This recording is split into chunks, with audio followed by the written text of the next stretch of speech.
En el segundo episodio de la primera temporada, les compartimos el relato de un suscriptor, en el cual contaba su encuentro con un doppelganger.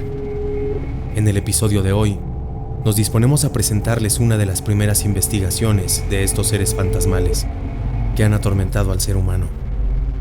En sí mismo, el hecho de hallar a tu doble ya guarda algo de terrorífico, y si a esto le sumamos la leyenda que los rodea, es decir, aquella que dicta que quien vea a su doble andante morirá, resulta peor, como sucedió en la experiencia contada por el poeta John Donne, quien vio en París a la doble de su esposa en 1612, unas horas antes de que ella muriera al dar a luz, o Percy B. Shelley, también poeta, quien argumentó haber visto a una persona idéntica a él en 1822. Algunas semanas después falleció ahogado. Es probable que esto no sea más que, como dijimos antes, una leyenda. Lo que no podemos negar es que en gran parte de los registros que se tienen, estos seres parecen estar rodeados por un halo macabro de muerte. Así que, amigos, abandonen toda esperanza, porque están a punto de cruzar la frontera de la pesadilla.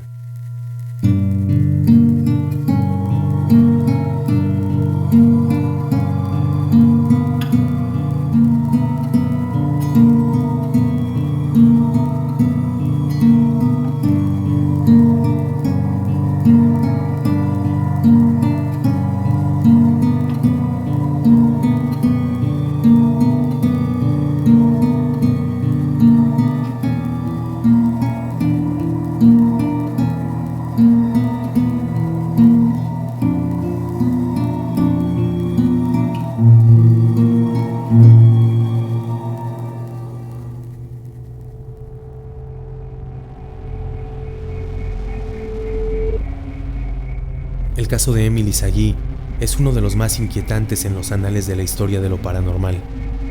Ocurrido a principios del siglo XIX, la primera vez que se contó su historia fue en la década de 1860, en el libro Pisadas en el límite de otro mundo, escrito por Robert Dale Owen.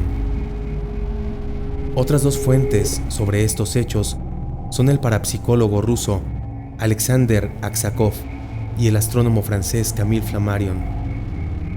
Los tres escucharon la historia de parte de Julie von Goldenstoff, quien fuera hija de un varón del mismo apellido. Dicha mujer asistió al internado de élite Pensionat von Neuwelk en 1845.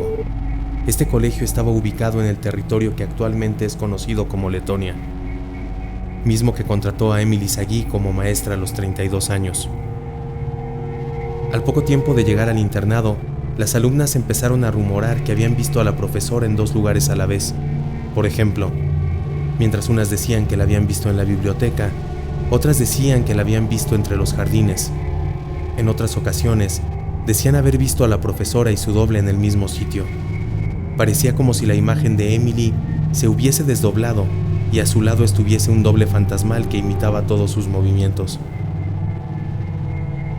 Aunque eran muchas las cosas que se decían en este colegio, los rumores no escalaron hasta que un día, mientras daba clase de francés a un grupo de 13 alumnas, estas pudieron ver a dos profesoras idénticas escribiendo en la pizarra. El doble fantasmal copiaba todos los movimientos de Emily. Imitaba la forma gracil con que la profesora movía el brazo para escribir, aunque con un detalle notable, parecía como si esto le costara realizar un esfuerzo sobrehumano. Además de que no tenía tiza, solo simulaba. Las niñas gritaron aterrorizadas ante aquel espectáculo paranormal. En ese momento el doble desapareció. Aún así, este no sería el evento con más relevancia alrededor de Emily, sino el ocurrido tiempo después. En esa ocasión, las 42 alumnas del internado se encontraban en la misma sala con otra profesora. Entonces pudieron ver a Emily en uno de los jardines cortando flores. Cuando la maestra que les daba clases en ese momento abandonó el aula, el doble fantasmal de Emily apareció sentada en la silla del profesor. Mientras tanto, la verdadera Emily seguía en el jardín, pero sus movimientos empezaron a ser más lentos y pesados. Por momentos parecía que iba a perder la conciencia. Dos de las alumnas más valientes se acercaron a la silla donde estaba aquel doble y con precaución la tocaron. Según su testimonio, Aquella figura tenía cierta resistencia al tacto.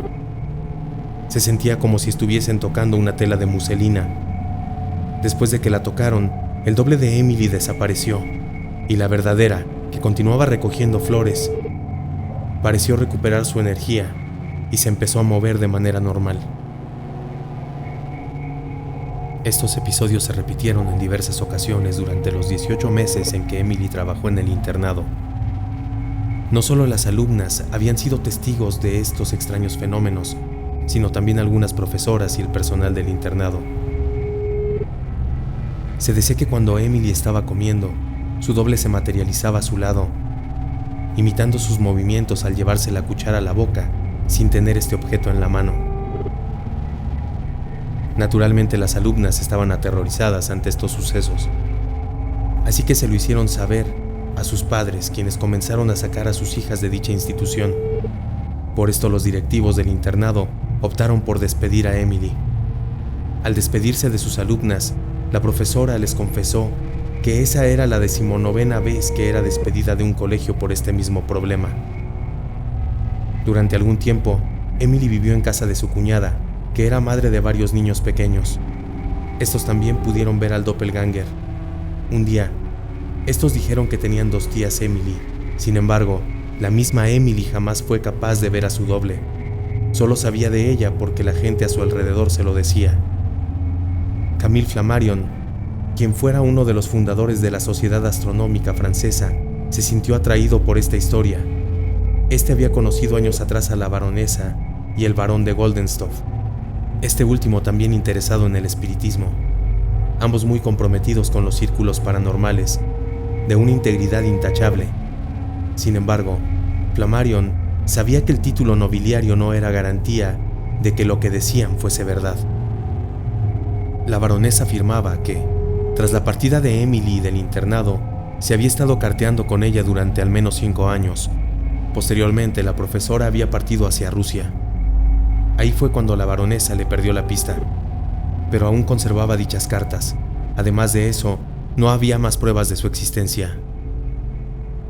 Entonces Flammarion realizó una investigación en la que buscó documentos que validaran el nacimiento de Emily, haciendo un cálculo de cuándo había nacido según la edad de la misma. En los archivos de 1813, encontró un documento donde se había registrado a una niña llamada Octavia Saget, nacida el 3 de enero de ese mismo año. Eso sería lo más cercano al nombre de la profesora. Flammarion creía que con el paso de los años la baronesa podría haber cambiado el nombre de la profesora, o bien la misma Emily podría haber cambiado su nombre tras todos los despidos que cargaba a sus espaldas. Si esta teoría fuese real, dicho documento sería la única prueba física de la existencia de Emily Sagui, aparte de los testimonios de la baronesa. Asimismo, esto solo probaría la existencia de la profesora, pero no así la de su doppelganger. Resulta cuando menos extraño que no existieran más testimonios de parte de otras alumnas y el personal de las escuelas por las que transitó, o los padres de las niñas.